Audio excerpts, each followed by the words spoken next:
نحمده ونستعينه ونستغفره ونعوذ بالله من شرور أنفسنا وسيئات أعمالنا من يهده الله فلا مضل له ومن يضلل فلا هادي له وأشهد أن لا إله إلا الله وحده لا شريك له وأشهد أن محمدا عبده ورسوله. Indeed, all praise is due to Allah. We praise Him, seek His aid and ask His forgiveness. We seek refuge of Allah from the evils of ourselves and from the evils of our actions. And so Allah guides and can misguide. And whosoever Allah misguides and can guide, I bear witness that there is none worthy of worship except for Allah alone, having no partner. And I bear witness that Muhammad is a slave and His messenger. To proceed, the best of talks is the Quran, beyond any doubt. And the best of guidance is the guidance of the Messenger Muhammad, peace and blessing be upon him. And verily the most evil of all matters are the ones innovated, for every newly innovated matter is an innovation. And every innovation in Islam is a misguidance, and every misguidance will lead to hellfire. I just want to make sure that I emphasize the fact that you understand Allah subhanahu wa ta'ala, when He created us, He knows our weakness. And from that, Allah Azza wa Jal had created for us special times and occasions by which we could really boost our iman, by which we could really remind ourselves about our obligations and what we should be doing in order to gain the most precious thing, that is paradise, and to save ourselves from the most dreadful thing, that is the hellfire. So Allah subhanahu wa ta'ala, He knows from our weakness, and that is why He made those occasions in order to refill our iman. So each person, he's got this taqwameter. He needs to know how much he had from that taqwa, up or down. And those are refilling stations. One of them is the month which is coming, that is the month of Sha'Abaan, and the following month, which is the month of Ramadaan. So, this not to waste those opportunities. For verily, wasting the time, and wasting the opportunity to maximize our reward is a loss. And that is what Allah subhanahu wa ta'ala, He says in the last verses of Surah Al-Munafiqun, يَا أَيُّهَا الَّذِينَ آمَنُوا O you who believe, لَا تُلْهِكُمْ أَمْوَالُكُمْ وَلَا أَوْلَادُكُمْ عَنْ ذِكْرِ اللَّهِ.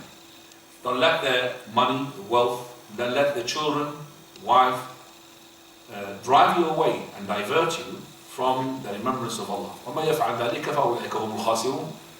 And he who does that, then he's among the losers.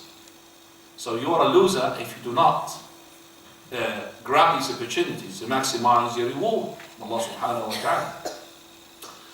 So, if we go, for example, to the companions, they would blame themselves so much if they had an opportunity to do better, yet they did not. For example, Abdullah ibn Umar radiyallahu anhu wa an Nabi.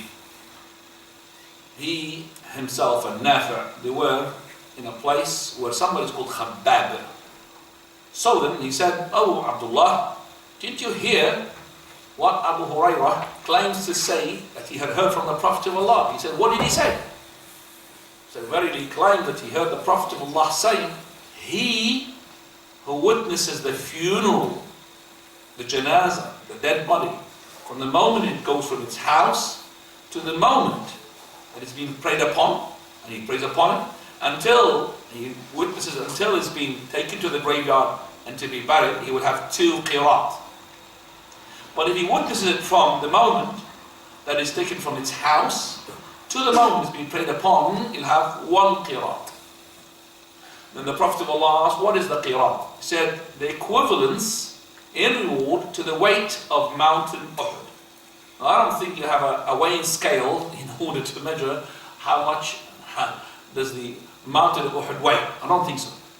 But that is a lot of kilos. Thousands, not to say hundreds of thousands, not to say millions of kilos. So how much is that in equivalence in the reward? So a person witnessing the janazah, from the moment it comes out of its house until it's been prayed upon, that's 1 qirat. And if it goes all the way to the burial, that's what? 2 qirat. But if he witnesses it just from the moment where it's being prayed upon until the burial, like most of the people would do, that doesn't have the qirat, he has a reward. The qirat is conditioned that you want to have qirat, that is from the house to the location of the prayer. You pray upon it, 1 qirat. If you continue the journey to the burial, you'll have what? 2 qirat. But shortcut from the burial, from the prayer to the burial, you'll have a reward. You don't have the qirat. So how many people got that qirat? How many people got double qirat? Allah ibn Umar, upon hearing this, he said, Khabbab, go and check up, is this hadith correct or not? So Khabbab goes to Aisha to check out if this hadith is right or not. Abdullah ibn Umar is staying in the masjid with some pebbles in his hand and being paranoid. You know, the person who's not really relaxed. Waiting. So he went and he asked Aisha, and Aisha, she confirmed. He goes back. What did she say, Aisha? She said, well, he heard it from the Prophet of Allah. He's threw the pebbles in a way that he's not satisfied. He's not really happy with what you've done. He said, لَقَدْ فَرَّطْنَا فِي قَرَارِطَ كَثِيرًا. We have lost lots of qararit.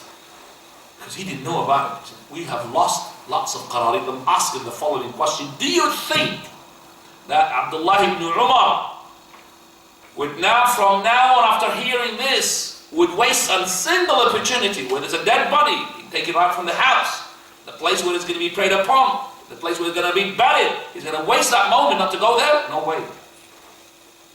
But how many people hearing this, they don't really care. He said, لَقَدْ فَرَّطْنَا فِي قَرَارِطَ كَثِيرًا. We've lost lots of qararit.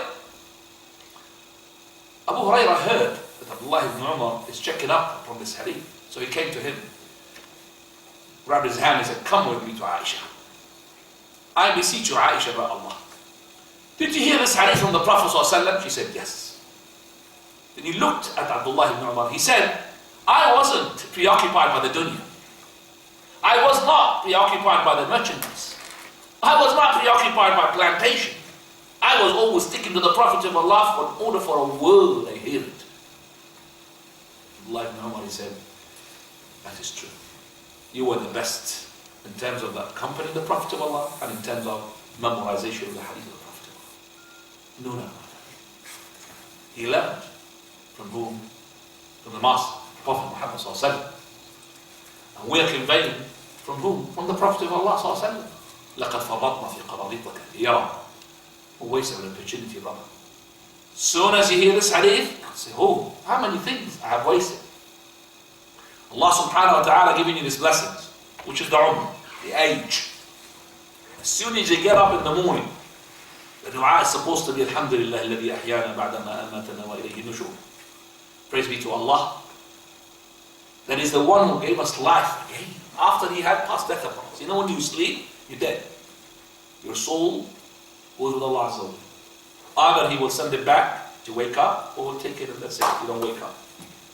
So when you wake up, you say, Alhamdulillah, praise be to Allah. He gave me another day to wake up in order to what? To sin? No, to remember him and gain more hasanat. That is, Alhamdulillah, the ahyana ba'da ma amatana wa ilayhi nushur. So you remember that to him is going to belong the resurrection. So I am reminding myself, today is a day for me to go and, with a shovel, take hasanat. With a hasanat, after hasanat. But praise be to Allah that I made me another day to remember him. To say, La ilaha illallah, Alhamdulillah. Some people, Alhamdulillah, made me to be alive to go and drink some wine. Or we give me another day to go and steal another car. Allahu musta'an. It's another day for you to grab this opportunity to maximize your hasanat. That's what you should do.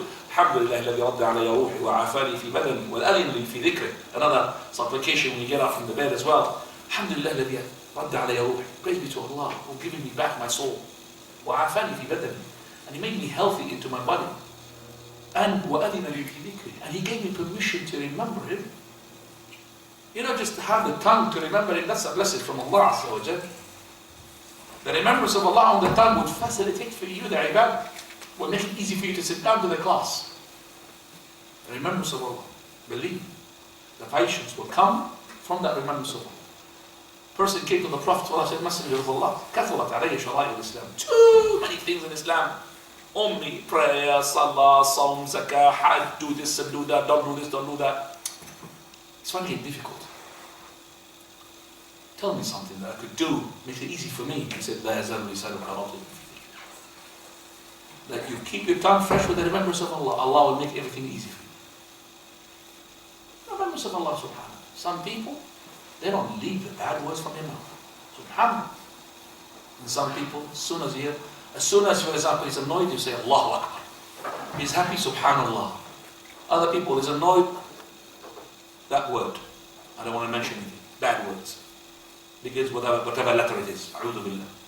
And he's sad, another word. He adds to it. He's provoked, another word. What is this? SubhanAllah. To have this opportunity that you have the time that Allah given you to maximize your hasanat. And the Prophet ﷺ, he said, اغتنم خمسا قبل خمس. Invest in 5 before 5 comes in. What are these 5? It's all of it to do with the time. All to do with the age. حياتك قبل مماتك. Your life before your death. وشبابك قبل هرم. And your youth before you get old. Because when you're youth, you can do a lot of things that the old cannot do. قال, the third one, and صحتك قبل سقم. When you're healthy, before you get ill. When you're healthy, you do a lot of things that the ill man cannot do. Number 4, وغناك قبل فقر. And your wealth, your richness, before you get poor. When you're rich, you can do a lot of things that the poor man can't do. And that is why there was a competition between the companions of rich and the companions of poor. I'll tell you that in a moment. And the 5th one, وفراغك قبل شغلك. And that is your free time before you preoccupy. Wallahi, your free time, don't waste it, brother. Don't waste it, sister. Your free time is precious before you become so occupied that you can't do anything. Companions who are rich and companions who are poor. The Prophet ﷺ had some of the muhajirun coming to them, him, saying, Messenger of Allah, those people are rich. They have really preceded us and they are better than us. They are doing the prayers of us and they're doing the salah like us and they are giving charity with the money that they've got. We don't have money to give charity. So the Prophet ﷺ, he said, okay, can I tell you something that if you say, like is giving charity? Yes. Subhanallah, Alhamdulillah, La ilaha illallah, Allahu Akbar. That's a charity. Charity, money, without even paying money. They were happy. They went back.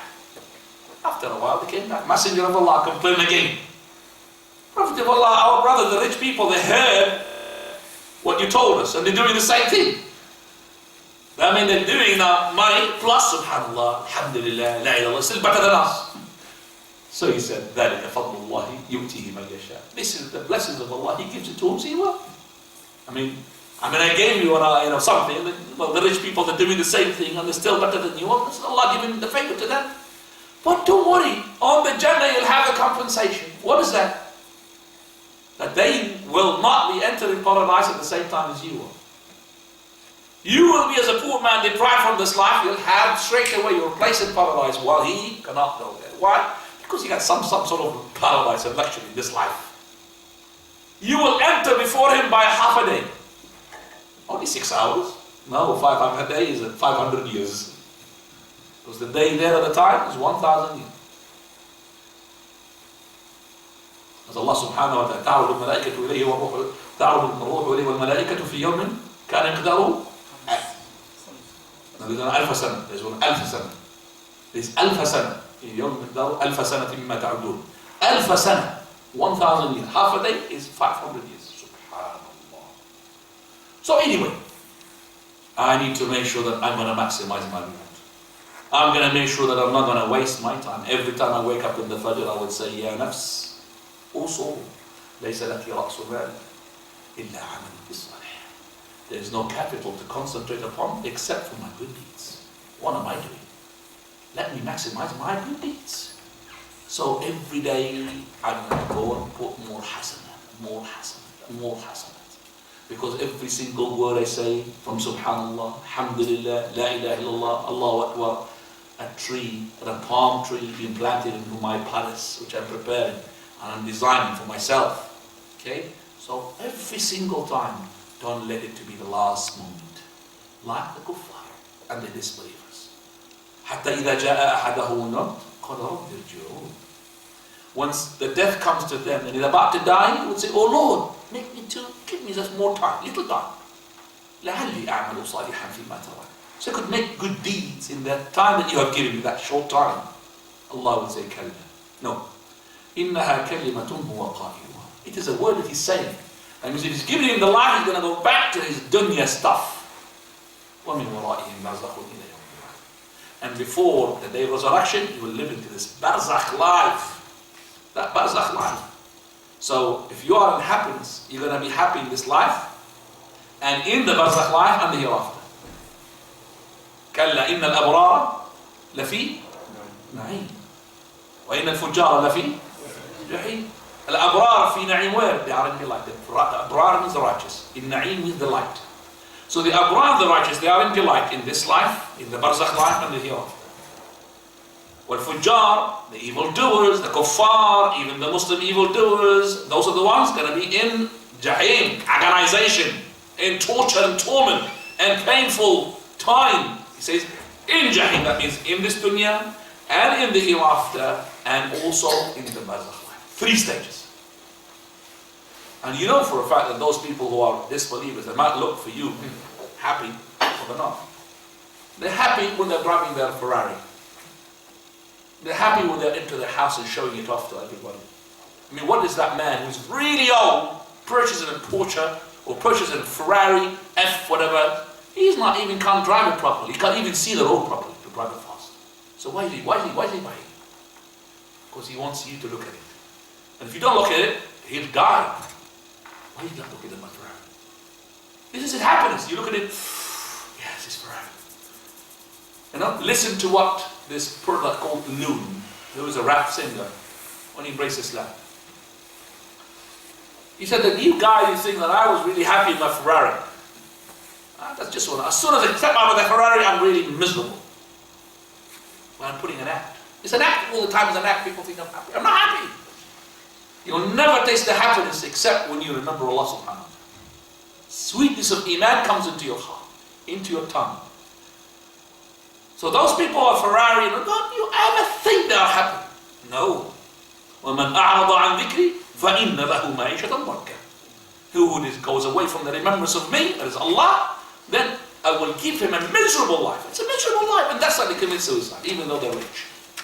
They got the money, they got the fame, and they got the beauty. And they say, you got these 3 things? Oh, you're the Lord of your time. They got these 3 things, yet they throw themselves into the hell. Not the hell which is in the hereafter, the hell which is here. They kill themselves. Why? Why do they take tablets for depression? Why? Even they got the Ferrari, they got the palaces, and they got everything. Why? So the happiness is not in there. The happiness lies in something else. Lies in the calmness, in the settlement. The place when when he embraces Islam, subhanAllah, calm. I don't know if I talked to you, was it last 2 weeks, about a sister who embraced Islam. SubhanAllah. She had embraced Islam, a sister from Belgium. I had to admit it to utter the shahada. She made me really cry when I was giving the shahada to her sister. I had some sisters as well with her. Some of the brothers said, can you please, is she married or not married? I get that lots. But I'm just telling you that Allah subhanahu wa ta'ala had given her the calmness. She's got autism.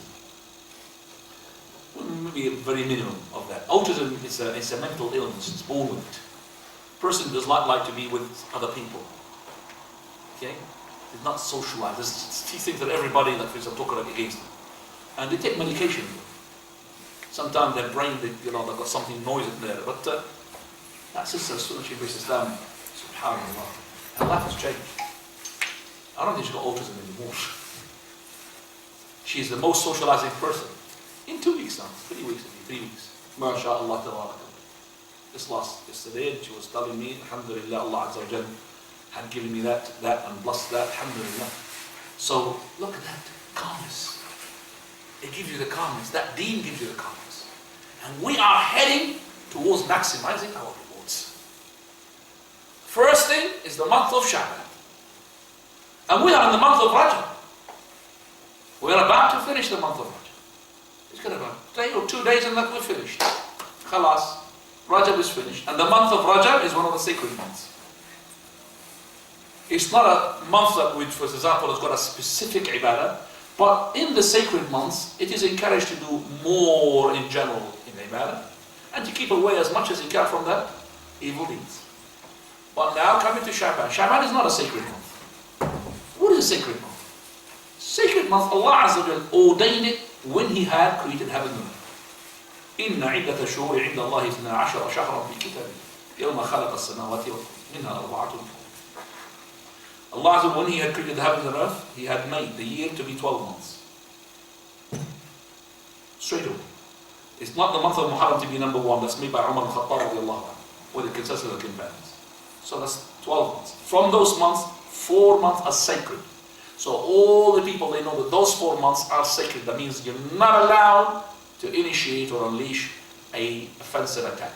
So when you do your ibadah, when you do your pilgrimage, you will be safe and feeling that nobody will be attacking. That is why Allah made these 4 months are to be sacred months. Even in the time of the Jahiliyyah, the pagans, Quraysh, used to honor these 4 months. But they used to twist. So for example, if they want to attack some of the tribes, and they are in the month of Muharram. And the 4 months, by the way, are Dhul Qa'dah, Dhul Hijjah, Muharram, the 3 together. Dhul Qa'dah is the number 11, Dhul Hijjah is number 12 in the calendar, and number Muharram is number 1. As for the last 4 months, which is Rajab, it's the month number 7 in the Islamic calendar. 4 months. 3 together, they come with each other, and 1 on its own.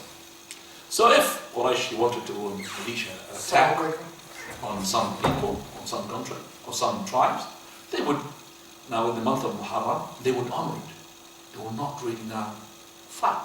But if they want to do the fight, they will go to a tribe called An-Nasi, the delaying tribe. Please, can you just make Muharram a different month? Oh yeah, no problem. Muharram is in Safar, and Muharram now is not Muharram. So they won't do the attack. This is when Allah says, إِنَّمَا النَّسِيءُ زِيَادَةٌ فِي الْكُفْرِ. Allah says in the Quran, Surah Tawbah, that this nasi, extra, is extra kufr. Why? They want to make this year Muharram halal, no problem to go and fight. Next year haram, not to fight. Look at that. Who makes this? You are becoming like Allah Azza wa Jal. You are the God of the universe.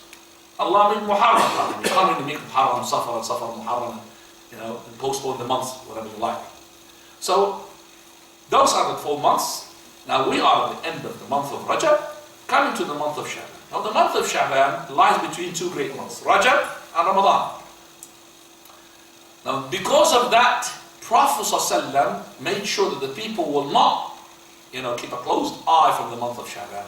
He had given it as well some merits, something for you to gain as well, hasanah, and for you as well to maximize the reward. In that month of Sha'Abaan, is number 1 is that you could fast. The fast in the month of Sha'Abaan, Prophet of Allah used to fast a lot. If you could start a habitual fast, you may continue until the end of Sha'Abaan. If you haven't got a habitual fast, then up to the 15th and you stop, unless you have some days from the previous Ramadan. So in the previous Ramadan, you may not compensate those days after the following Ramadan.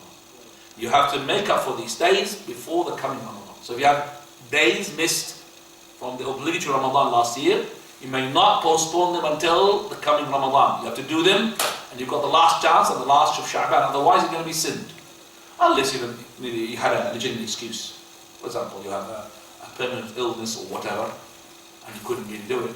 But the wives of the Prophet of Allah, they were so preoccupied by the matter of the Prophet of Allah, being the Prophet of Allah, delegation comes to him, guests and wars and battles and all of that.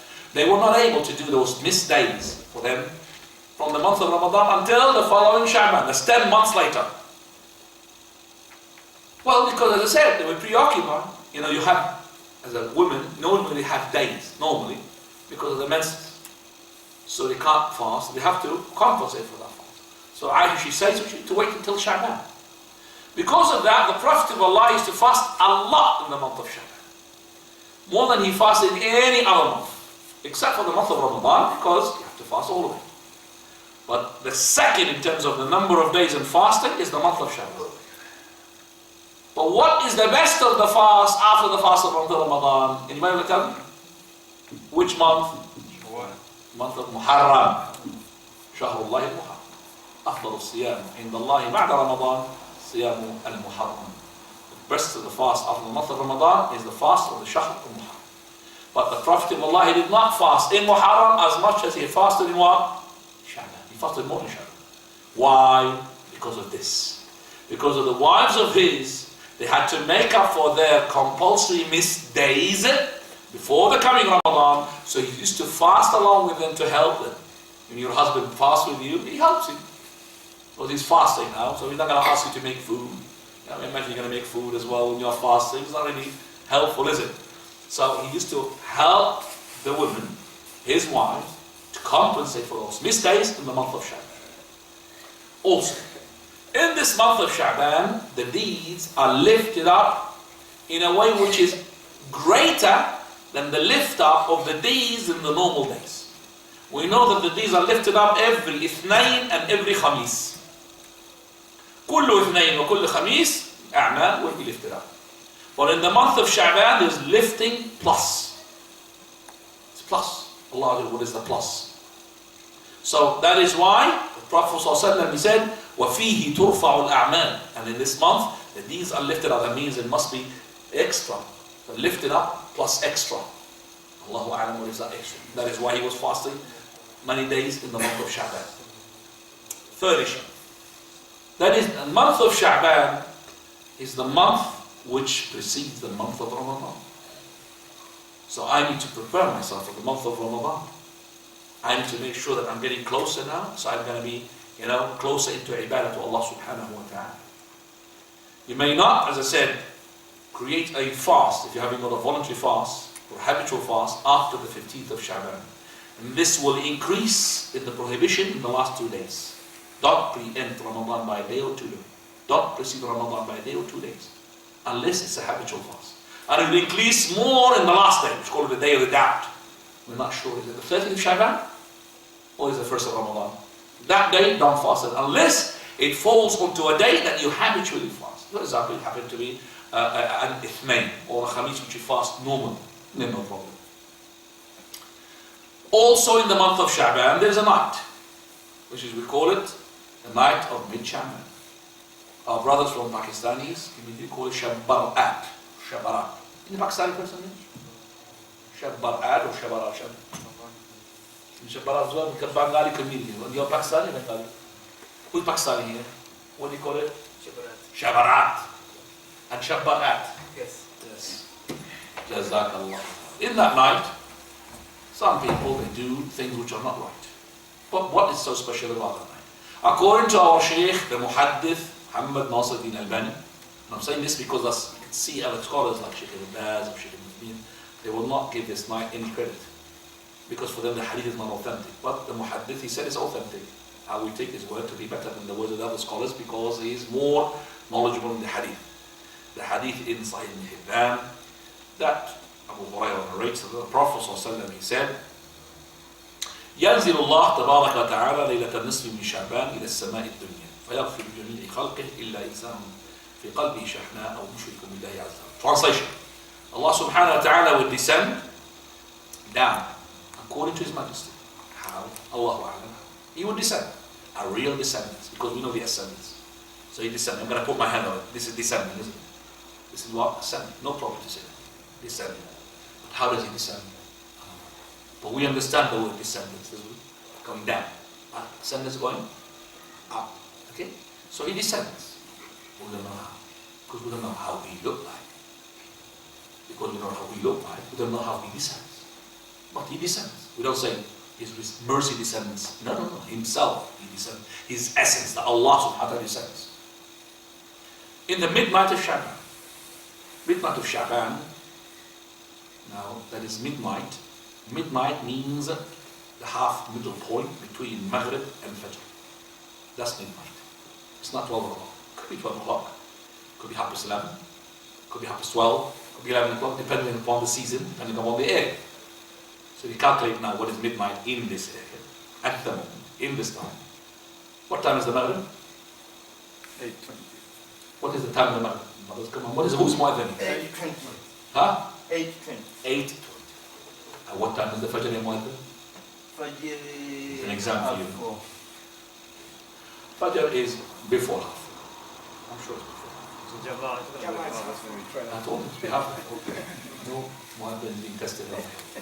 Right. So it's about 4:15. 4:15. Let's say 4:20 for the sake of our calculation.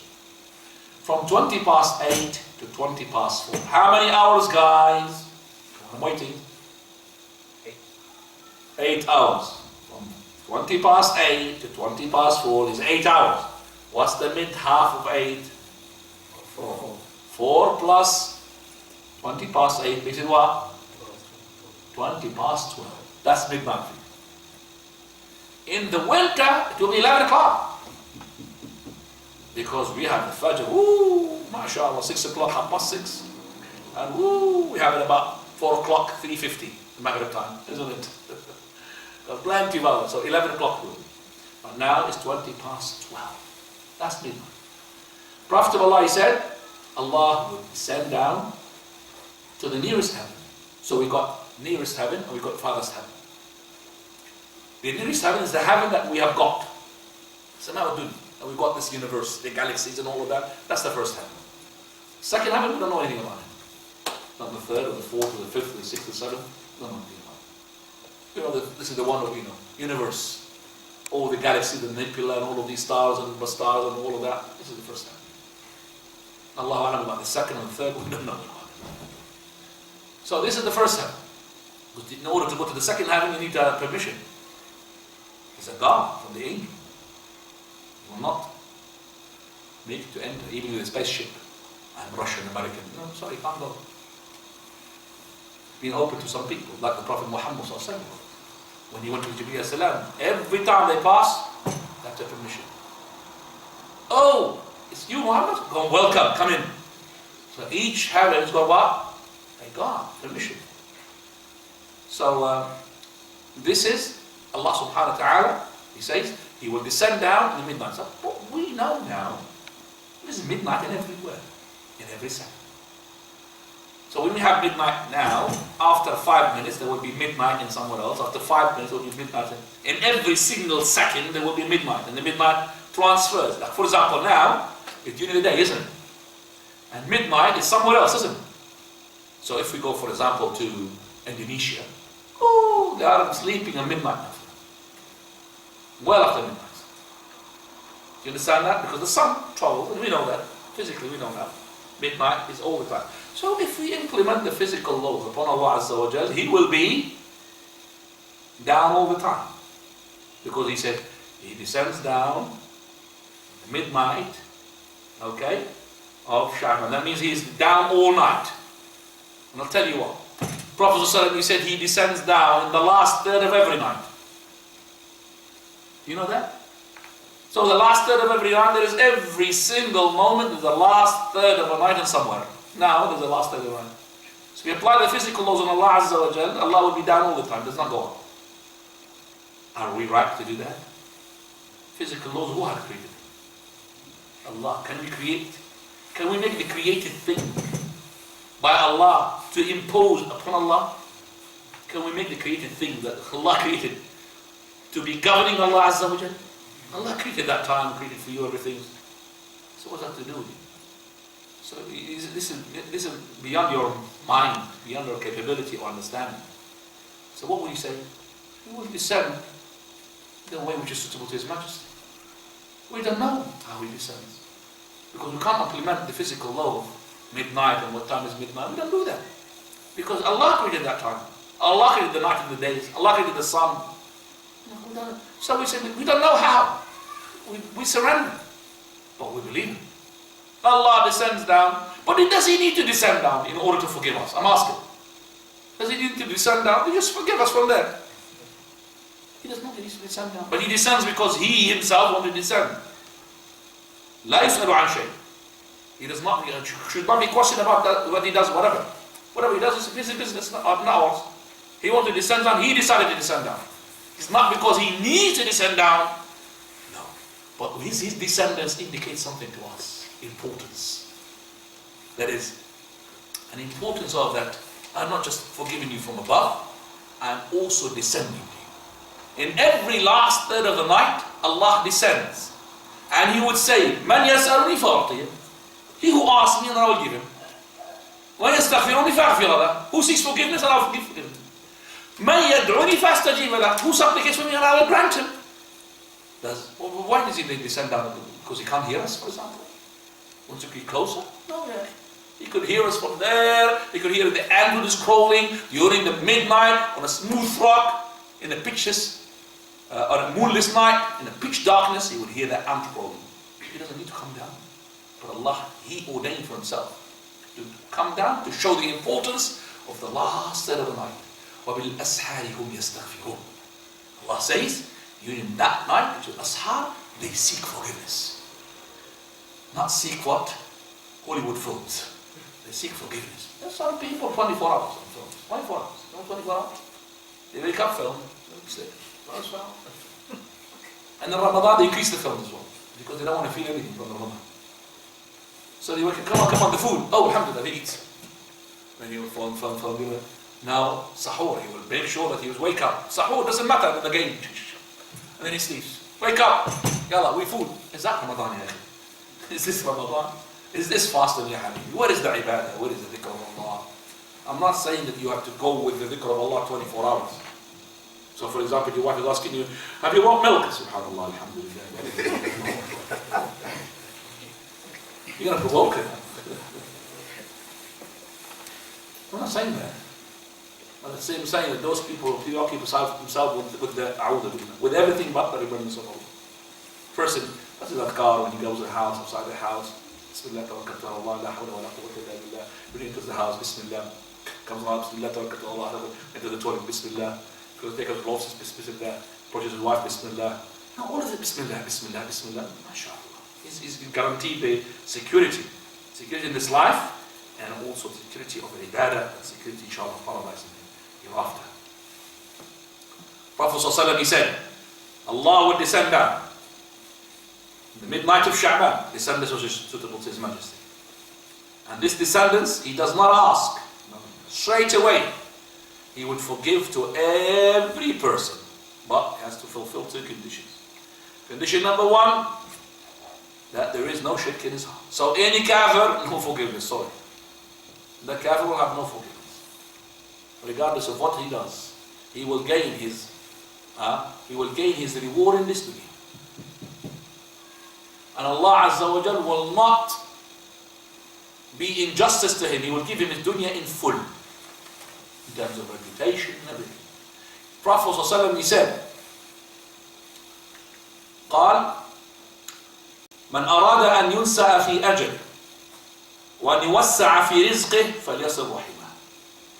If the person wants to increase his lifespan and increase his provision, then let him join his kinship. If I tell you I'm going to give you 10 years extra into your life, how much would you pay me for that? Huh? If I tell you I'm going to give you 50 years extra, how much would you pay me for that? I think he will say, brother, how much do you want? I will say 1 million. Oh, 100, so inshallah I'll try to make it. I'm going to give you 50 years extra. Oh, I will do it. I will pay everything and you'll borrow everything for 50 years. Oh, mashallah. Guaranteed 50 years? 50 years? Guaranteed, brother, guaranteed. Guaranteed.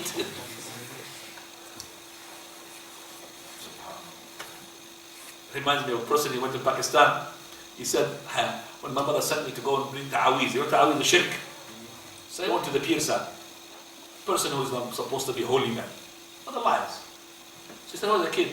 So I said to him, you know, my mother, she sent me to ta'aweez. He says, okay, 50 rupees guaranteed. 25 rupees, no guarantee.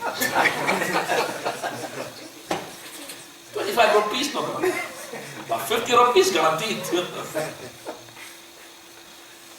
This guarantee is not rubbish. Now I'm going to give you another type of guarantee. Guarantee of Allah Azza wa Jalla. He who wants to give himself extra age and extra money, then let him.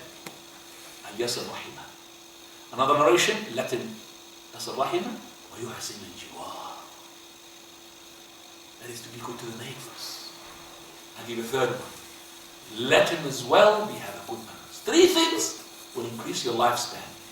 3 things will increase your provision, to make you rich.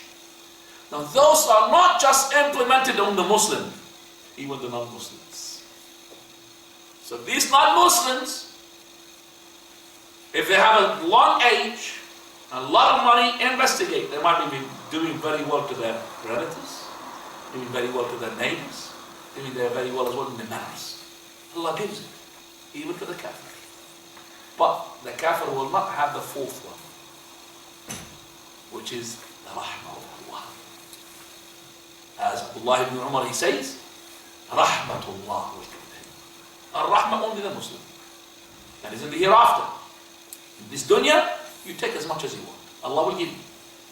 And that is why the dhulm, the person who goes away from the dhulm and he's just, Allah will make him to prosper. And his empire will to prosper, even he is an idolater.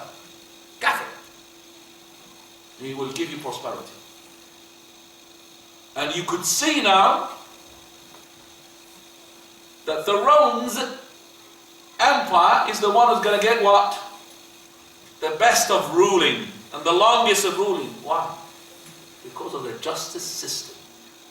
Yes, maybe it does not work into the Muslims, but the justice is there. The best system for the poor people in the Roman empires. They don't leave poor people. In the Muslim countries, the Muslims themselves, they go and sympathize with the poor. But the government will investigate that poor person. How much money did you get from that rich person? Tax, please. It will tax that poor person because he got some money from the rich person. But this country, or the other countries, they do have this justice. That is where the empire what? Will last longer. Allah will give that even to the disbelievers. And He will give doom and demolition even to the monotheistic country if it is a country which will make what? Dhulm. Dhulm. Dhulmul ibad. Making oppression upon the people. Allah will make it to perish. Even those Muslim countries. Look at that. Allah is just. I'm just linking to you, this is what I'm just saying to you, that the brothers, you need to understand. Allah subhanahu wa ta'ala is saying that He's going to come down, the midnight of Sha'Abaan, and He will forgive for everybody. But now this forgiveness is except for what? For two. First we've got shirk. So the disbelievers are out of it. You can have no chance.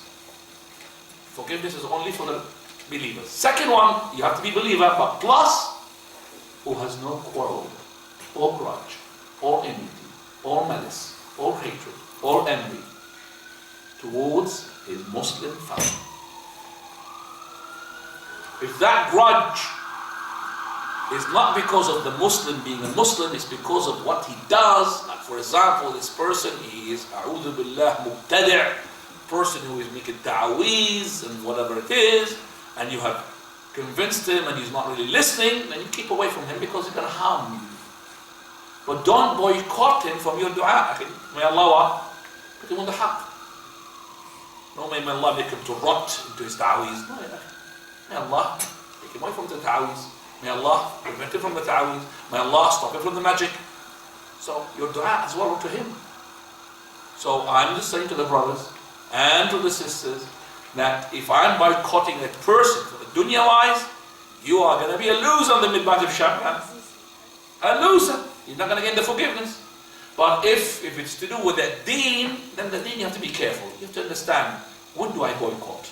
Because boycotting is a medicine. It's a medicine. If you take too much of it, it will kill you. And if you take a little bit of it, not the right amount, it will kill you.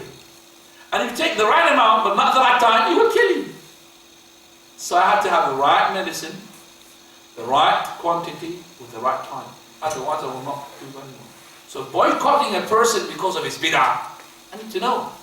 You know, at the time of the Prophet ﷺ, somebody did something bad. He will be boycotted from the whole community.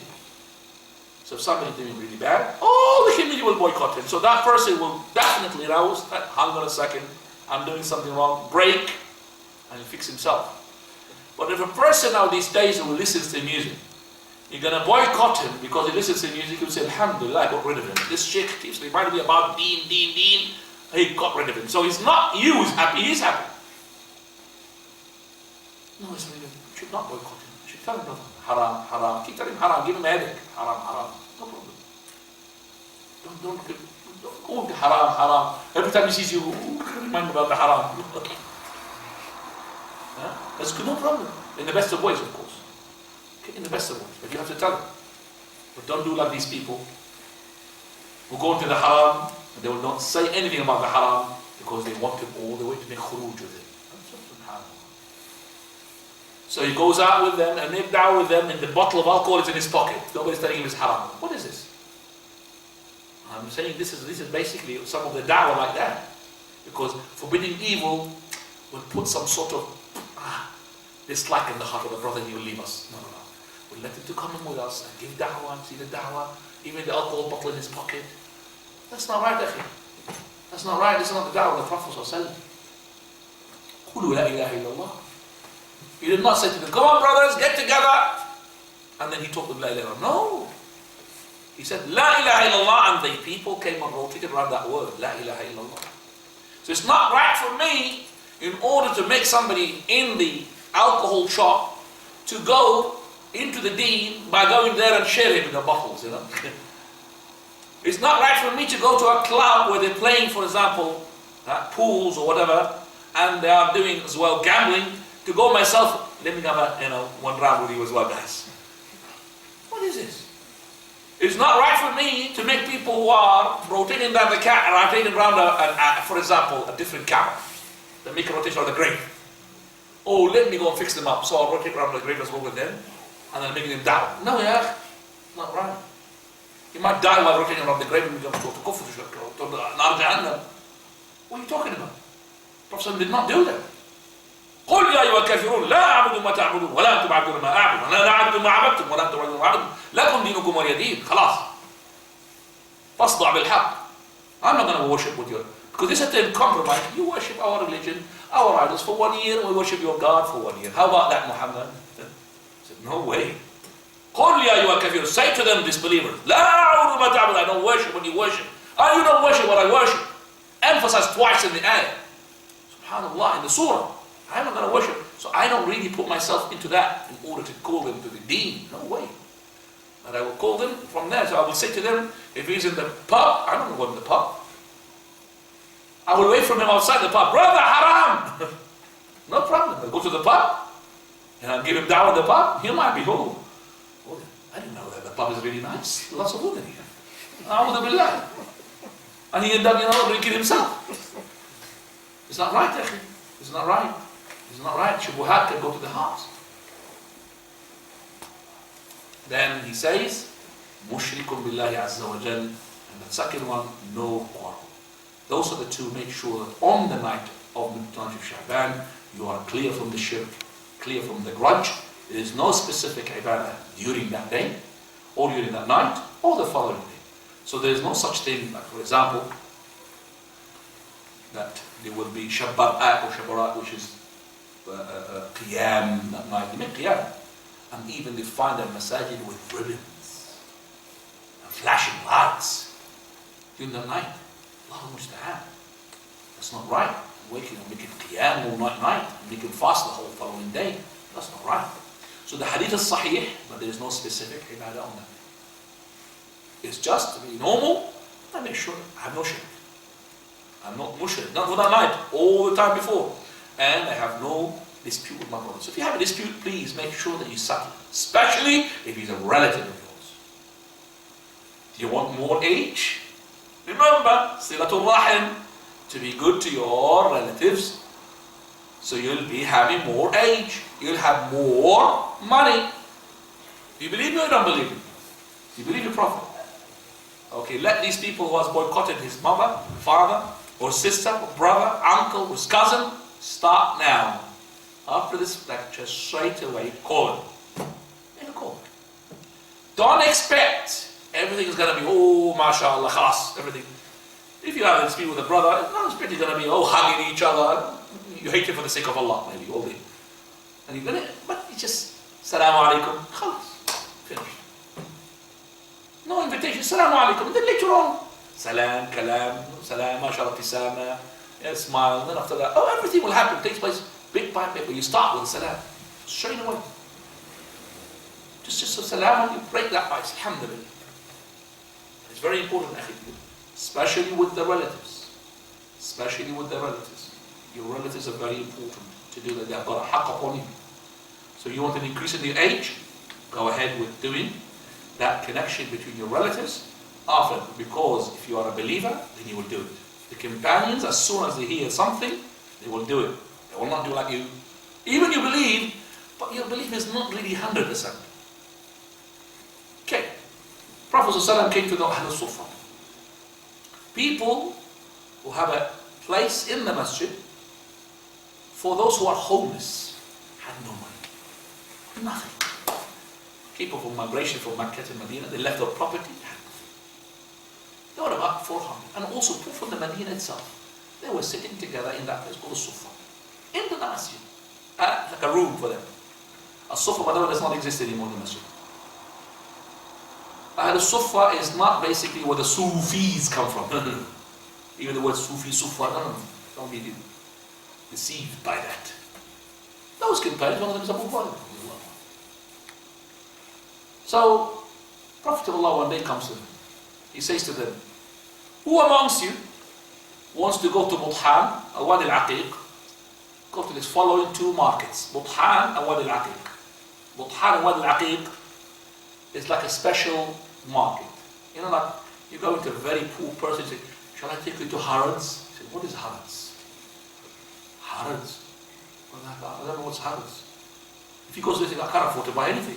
Even the smallest thing he can't afford. Too much for him. So the Prophet of Allah basically is the same thing here. Shall I take you out to that massive market you go there? They're listening now. Yes. And then you go back with 2 sheep camels with double hump. So you come back with a nice 2 cars, double carburetor. MashaAllah. Very fast. 2 humps. Without any sin, without boycotting your relatives. That means halal profit. Prophet of Allah, all of us want to do that. We want to do that. We want to go there. This market we never dreamt to go to it. And, I don't think they allow them to go there. When you go to a special auction, have you got the, that card, the badge? Because of the millions. So, yes, Messenger, all of us. He said, well, one of you would recite 2 verses, come to the masjid. Recite 2, come to the masjid. Recite 2 verses of Quran, it will be equivalent to 2 sheep camels. 3 verses, 3 sheep camels, with 2 humps, each one. 4 verses, and so on and so forth. Do you think the companions act like you guys? They believe that there's a sheep camels. I'm telling you the hadith here, said, okay, well I come to the masjid, I'm reading 2 verses, what are sheep camels? Can't see sheep camels. You believe, but you don't believe as much as the companions. The companions believe there's a sheep camel. They believe they could see the sheep camel. Better than the 2 sheep, not just like better than the sheep camels.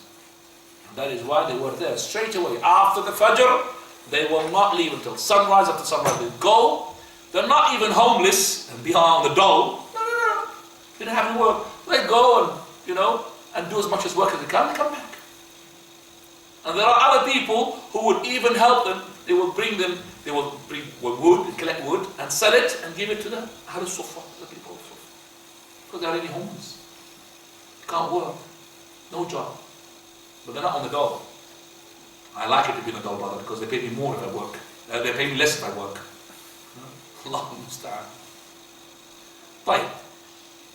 Ramadan, we're coming now to just the closing gap. Ramadan, I'm going to get rid of it. Get ready for it. We will say the following. Let's just follow the hadith of the Prophet ﷺ. Number 1, we will sight the moon. So sighting the moon is very important. On the 29th day of Sha'Abaan, following that, on the same day, there will be the night of the 30th of Sha'Abaan. We'll start sighting. Just that night. We will see that's tomorrow. Is it the 30th? Or is it? But some people, they do it now 2 days before, 2 nights before, because they don't know if Sha'Abaan is correct or not. Do you understand that? Maybe Sha'Abaan is started not right. So the 28th, the 29th day, there will be sighting. So if you did not see the moon on the 30th night, that is the crescent, then the following day will be the 30th of Sha'Abaan, and the day after will be automatically the first day of Ramadan. And we depend upon the sighting. And this is Ayn al-Mujarrada. Ayn al-Mujarrada means just the eye. No binoculars, no telescopes, no planes to travel above the clouds, no spaceship above, no satellites, nothing. I could see, I can't see. There's clouds blocking it. Khalas. Following day is the 30th of Sha'Abaan. I can't see. Simple as that. نحن أمة الأمية. Ummah means illiterate. It doesn't mean ignorant. Illiterate is not equal to ignorant. Illiterate. لا تعرف الحساب. There's no the calculation. Calculation, you don't know. So, okay. What do we say regarding the calculation? We say, it's good. Have calculation. But it's not to be the one to decide for us. No. We welcome the calculation. Calculation, science, and mashallah. But to say to us, that is, I could see the crescent. No, brother, you can't see because the moon was not born. What is that on the top there? No, I'm sorry, but the calculation says wrong. So what is it? Well, a UFO or what is this? Americans flying saucer or something? What is it? It is a crescent, I could see. No, the moon hasn't been born. And they keep changing the angle because this is science. And it hasn't become facts. You know that there's an angle of seeing the moon. That was 5 degrees before. Now you could see it even with a 3 degrees. God knows, maybe later on 2 degrees. I don't know what they're going to... Forget. Okay, the calculation is a help, but it's not the main thing by which I decide the moon. So let's say the calculation says tomorrow, definitely the moon was not going to be tomorrow. The moon is not born tonight, so tomorrow cannot be 1st of Ramadan. Okay. One person came out of lots of people who've been watching. One person came and he said, I saw the moon. Maybe the governor, the judge will not take his shahada because lots of people were there, couldn't see it. And this person, they had seen it and the calculation says it's impossible. Then no problem. The judge will decide, sorry. But if you had 2 people, he will take it. Like one day at the time of Umar al-Khattab radiallahu anhu, a man came and he said, I saw the crescent, and all the ones of Umar al-Khattab he had set to go and look for it, nobody had seen, except for him. He's an old man. He said, I saw the crescent. So what did you see? So he sent somebody with him to go and see where the location. So he went there to see. There it is. And he looks. There is no moon. But there was a light coming from it, so there's no moon. He looks, and then he looked at his eye. There was some of his eyebrows falling down. It's like making a crescent. So in the light, he sees like a crescent. That's documented, by the way. He sees like a crescent. So this is like, it happens. So he sees his eye like a crescent. So if the calculation says it's impossible to see the crescent, the moon was not born, and one person had witnessed, maybe the judge will not take it. Because he sent lots of people to go and look for it. Okay? That's no problem. But to say that we haven't seen the moon, and the calculation, there is a moon, no, we don't take that. We have to see with the what? What the naked eyes. That's number one thing from the hadith of the Prophet sallallahu alaihi wasallam. Number 2, that the Prophet sallallahu alaihi wasallam, he told us to make sure that we make the niyyah. What is the niyyah? Intentionally. Very important. The Ramadan will not be accepted. And this intention takes place as soon as we say that tomorrow is the Ramadan. So that means after Maghrib. After what? Maghrib. And very careful here, I want to tell you, brothers. Some people, they make their intention in the afternoon as soon as Saudi Arabia had announced what? That tomorrow is Ramadan. Maybe your country will not take that. Even most likely will take that vision. But your intention has to be when? After the sunset of your country, where you are. Not based upon Saudi Arabia. So your intention, and that is why the best thing is to have the sahur. And that's the third issue we're talking about, the sahur. The sahur is food plus intention in one package.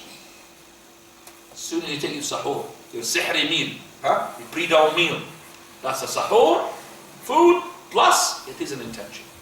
This sahur, the Prophet of Allah had so much emphasis on it that he said, لا تدعوا, don't leave it. أكلة السحر, لا تدعوا. In al-malaika, seek forgiveness for those who seek, who are eating their pre-dawn meal.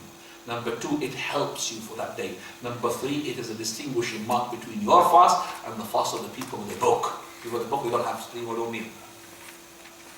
before you're implementing the hadith of the Prophet ﷺ.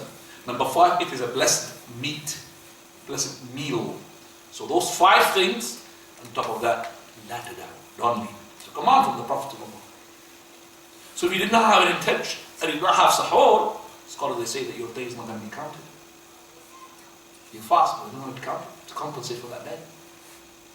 So your sahur is your intention plus your meal. So your intention has to be after Maghrib, after sunset in your place. That's the intention. What is the intention? That means I know that tomorrow is Ramadan and I'm going to be fasting. That's the intention. It's not something that you say or you stand up in front of the mirror and you say, I intend to fast tomorrow for the sake of Allah. You just intention that is you have the emphasis that tomorrow you're going to be fasting. That's all. No saying, nothing. Right. This is another issue. The other issue is to delay pre-dawn meal as much as you can just before the Fajr. And to hasten your breaking of the fast as much as possible, just as close as to on the spot of the sunset. Don't delay it. So sunset, aim to your breaking of the fast. Dawn, just push your pre-dawn meal before dawn. So on the dawn, you stop. And if you are eating and the dawn started, you could continue. Whatever you are drinking, whatever you eat, you could continue. It doesn't matter. It takes you 1, 2, 3, 4 minutes, it doesn't matter. This is, as I said, preparation for the month of Ramadan. In terms of what we're going to be doing Ramadan, that's in 2 weeks' time, inshallah. If you have any questions regarding what you have heard, please go ahead. And if you have an answer, we'll answer. And let the question be to the occasion. So ask about what we have just talked about. We'll be better, inshallah. Now. Sheikh, about the time, the Fajr prayer, the time entry will be 10 past 4. And exactly 9 minutes past 4, we can stop the eat and drink. So at the moment, for example, he says the Fajr is 9 minutes past 4. Yes, 9 minus 4, 1 past 4, you stop. So you have to stop. But your Fajr will be different from the Fajr of the other masjid. That's the problem here. The masajid, if you remember, I think I collected all the timetable from the masajid here in this Bedford. And there's a huge difference between here and the masjid, which is past that roundabout. I can't remember. There was a masjid, I think 2 Brayley masjids there. 2 Brayley masjids. And I don't know about the Dalbandi one, but there's a huge difference, especially in the summer. In the winter time, there will be the same ones, but in the summer, there's a huge difference. Keep with your timetable here. People, they stop fasting, they stop eating 1:30, even 20 past 1. 20 past 1. That's a long day for them. Between the Fajr start and between the sunrise, almost 3.5 hours.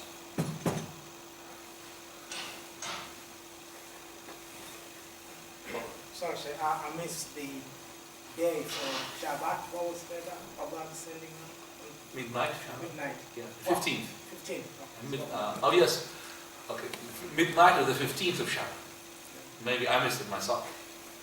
I was preoccupied with the midnight. Midnight, mid-Sha'Abaan. Jazakallah. Very good. What's Sha'Abaan means? You have no idea. Anybody knows what Sha'Abaan means? Rat means night. Huh?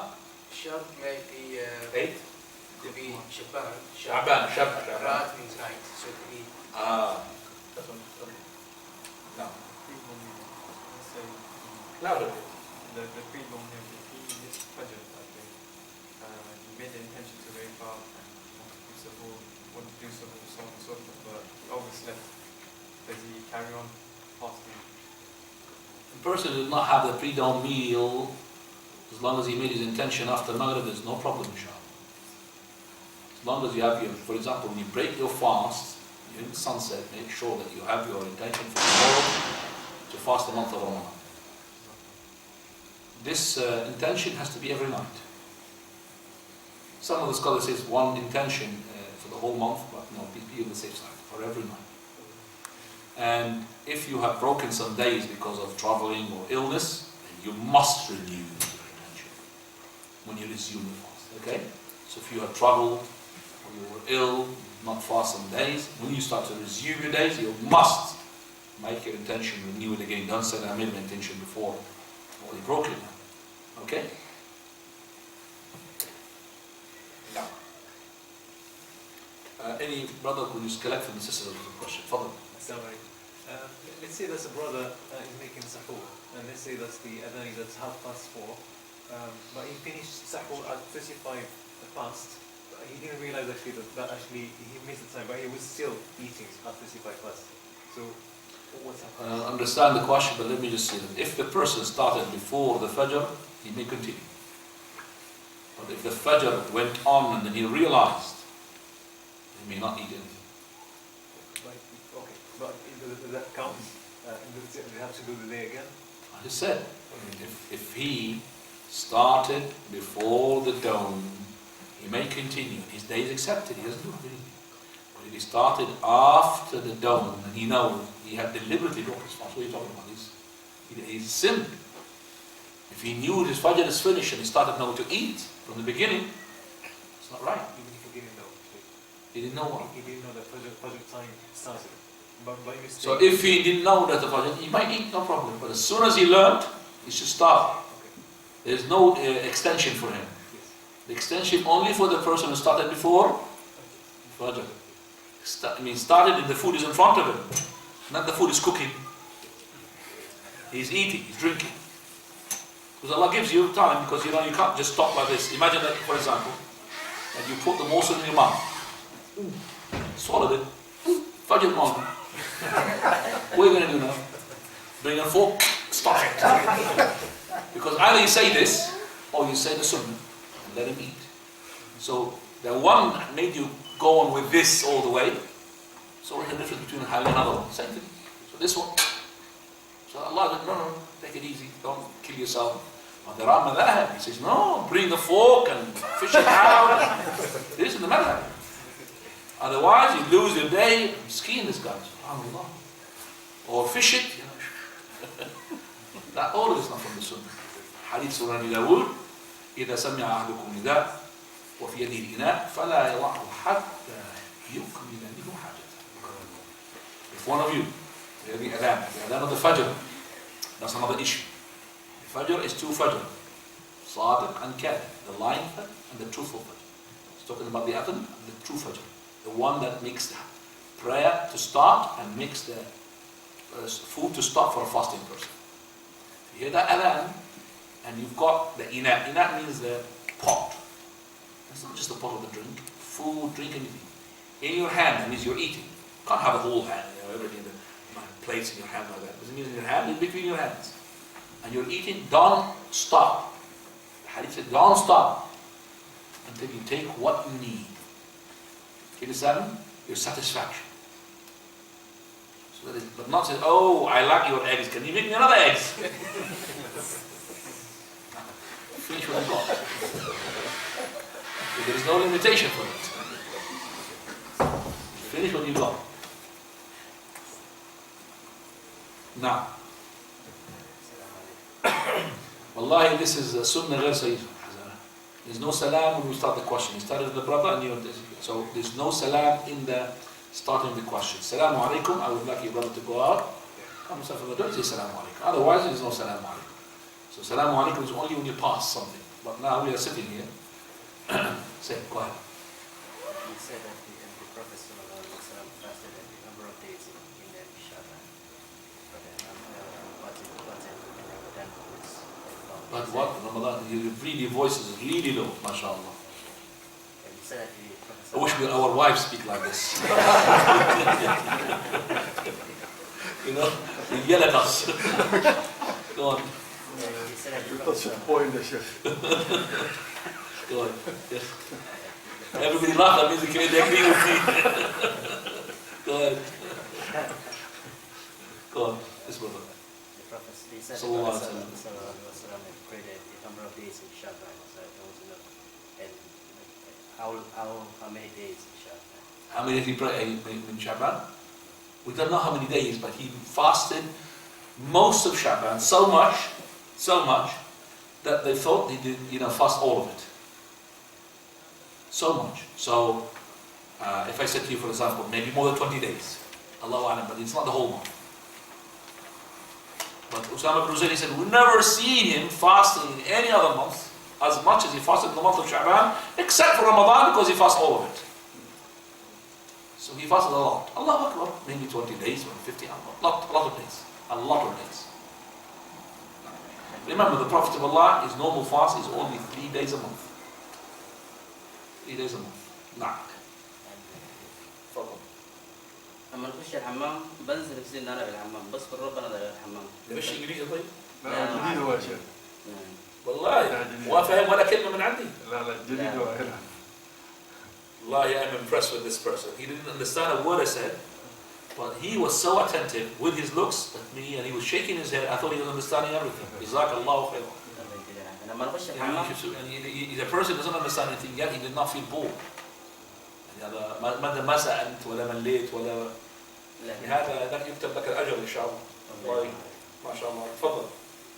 لما بخش الحمام بنسى ان انا في الحمام يعني بذكر ربنا ده في الحمام بتذكر ان انا في الحمام بقول استغفر الله يعني قول المعبود ده انسى ما قاعد بتكون في الحمام ويش بتعملها ولا بتغسل ولا كيف؟ والله هي حاجه بس قدر ما بخش الحمام يعني بذكر ربنا بس ما فهمت عليك. يعني انت تخش الحمام يعني وانت بتطير ميه وانت بتتسير ولا انت بتغسل يدك؟ اي زمن زمن الحمام ما في بأس تذكر الله عز وجل يكون في الحمام اذا لم كنت تقضي الحاجه. تعرف شو بتقضي الحاجه؟ ايوه اذا كنت تقضي الحاجه ما في ذكر الله عز وجل. يعني لما تبول او انك تخرج الغائط ما في ذكر الله. لكن وانت في الحمام تغسل يدك بسم الله الرحمن الرحيم. قول بسم الله. طيب؟ اوكي الله يبارك. واذا ذكرت وانت تاخذ الحاجه وقف. اوكي وعندنا واحد في البيت يعني بيجينا مرات لما ندير ناكل في الاكل بيصلي ناكل معاه ولا نخلي الاكل؟ ما فهمت ايوه دائما ناكل الاكل ايش بيسوي؟ زمن الافطار يعني بيجينا مرات مرات في الاسبوع يومين ما ساكن معنا في البيت يعني ضيف عندنا في البيت أيوة. مرات زمن الاكل بيصلي في الاكل احنا نقول بسم الله وهو بيصلي هو مسيحي يعني. هو مسيحي ايوه بيصلب بيصلي في الاكل ايوه يعني هو مسيحي كريستيان. بيصلي بيعمل صليب كده. بعمل صليب في الاكل ايوه. نخلي الاكل ولا ناكل معه؟ هو يقدم لكم الاكل؟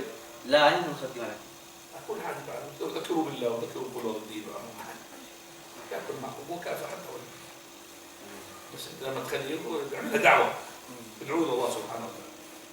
Look how many minutes I spent with him talking in a language you didn't understand. Imagine that now that minutes has been like an hour of me talking. Would you take that? SubhanAllah. So even minutes you're frustrated. Can you translate this? Minutes. And he's been now for an hour. And he's not understanding a word. And I'm amazed with him, mashallah.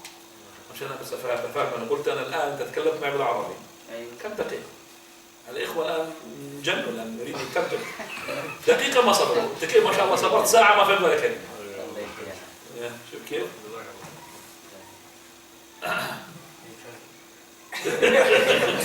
You can translate that. I just translated what I just said to you in English.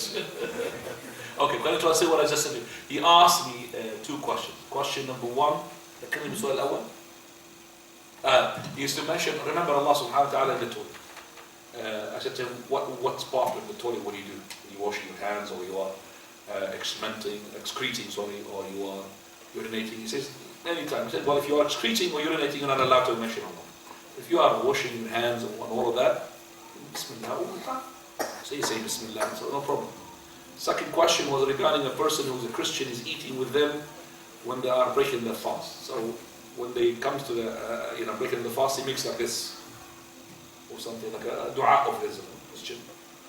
Are we allowed to eat with him? No problem. Make it easy as a da'wah, inshallah, to eat with him. So we do have sometimes a Christian, they come and, they try Ramadan with him. So we're not going to tell them, get out. Come and tell them. في إخوان بيجوا عندنا من النصارى. يجربوا معنا رمضان ياكلوا معنا. يصوم كل اليوم يصوم. أيوة بصوم يصوم. بيجرب هو. I remember one person wanted to enter Islam. Wallahi, I used to come to when I was to read the prayer. He used to come in the Fajr prayer. And he hasn't embraced Islam. He made it for, a week, 2 weeks, 3 weeks, come to the Fajr on time. Where the Muslims don't do. I said, brother, Islam, why didn't you embrace Islam? He said, I just want to try the most difficult thing in Islam before I embrace Islam.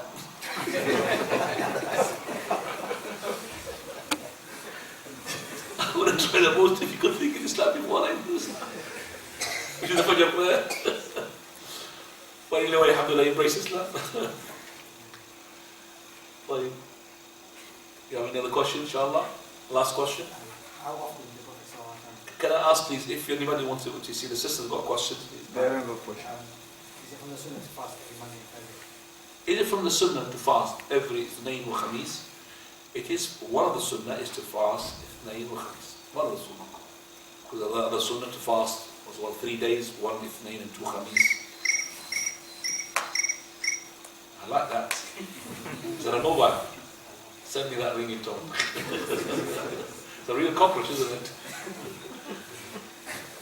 Are you okay with your wife for this? One person is at a frog. That's very good. Okay. Yes, it is one of the Sunnah. One of the Sunnah as well to fast 3 days of the Bid, which is 13th, 14th, and 15th, as well from the Sunnah, the Prophet ﷺ. One of the Sunnah as well to fast the day of Arafah, and to fast the day of Ashura with Tasu'a. So you fast 9th and the 10th of Muharram. The day of Arafah we mentioned as well. So all of these occasions to maximize our reward. Don't waste it. Prophet of Allah said, تعرضوا لنفحات الله. افعلوا الخير دهركم. Make your good deeds all your life. And expose yourself to the nafahat. Nafahat means the breeze. Nafha, breeze. The breeze of Allah is His mercy. So every time there's a breeze, grab the opportunity to exploit it. Preoccupy yourself with it. Like for example, Ramadan.